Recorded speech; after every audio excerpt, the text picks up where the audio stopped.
আমি এই ঘোষণাপত্র পাঠ করব। বিসমিল্লাহির রহমানির রহিম। যেহেতু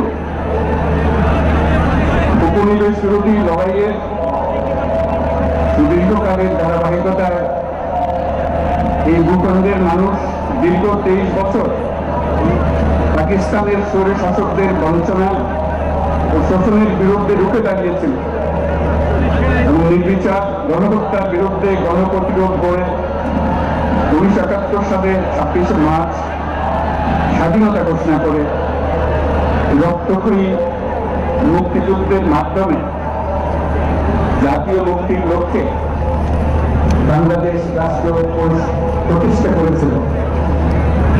আপামর জনগণ দীর্ঘ আন্দোলন সংগ্রামের মধ্য দিয়ে এই ভূখণ্ডের স্বাধীনতার ঘোষণাপত্রের বিবৃত সাম্য, মানবিক মর্যাদা, সামাজিক সুবিচারের ভিত্তিতে উদার গণতান্ত্রিক রাষ্ট্র বিনির্মাণের আকাঙ্ক্ষাকে বাস্তবায়নের জন্য সর্বোচ্চ ত্যাগ স্বীকার করেছে এবং প্রাপ্ত করার অভিপ্রায় সংবিধানে অবৈধ অগণতান্ত্রিক পরিবর্তন করা হয়, যার ফলে একদলীয় একচ্ছত্র ক্ষমতা ও আধিপত্য প্রতিষ্ঠার পথ সুগম হয়।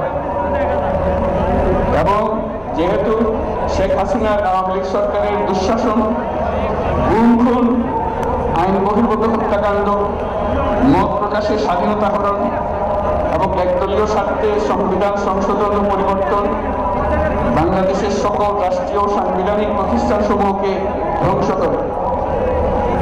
এবং যেহেতু হাসিনা সরকারের আমলে তারই নেতৃত্বে একটি চরম গণবিরোধী, একতান্ত্রিক ও মানবাধিকার হরণকারী শক্তি বাংলাদেশকে একটি ফ্যাসিবাদী, মাফিয়া এবং ব্যর্থ রাষ্ট্রের রূপ দিয়ে আন্তর্জাতিকভাবে বাংলাদেশের ভাবমূর্তি ক্ষুণ্ণ করে। এবং যেহেতু তথাকথিত উন্নয়নের নামে শেখ হাসিনার ফ্যাসিবাদী নেতৃত্বে সীমাহীন দুর্নীতি, ব্যাংক লুট, অর্থ পাচার বঞ্চিত করে।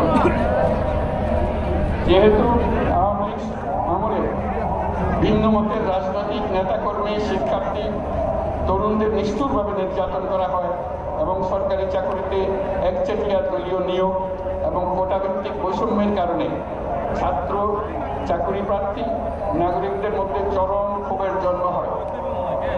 এবং যেহেতু বিরোধী রাজনৈতিক দল ও সংগঠনের উপর চরম নিপীড়নের ফলে দীর্ঘদিন ধরে জনরোষের সৃষ্টি হয় এবং জনগণ সকল বৈধ প্রক্রিয়া অবলম্বন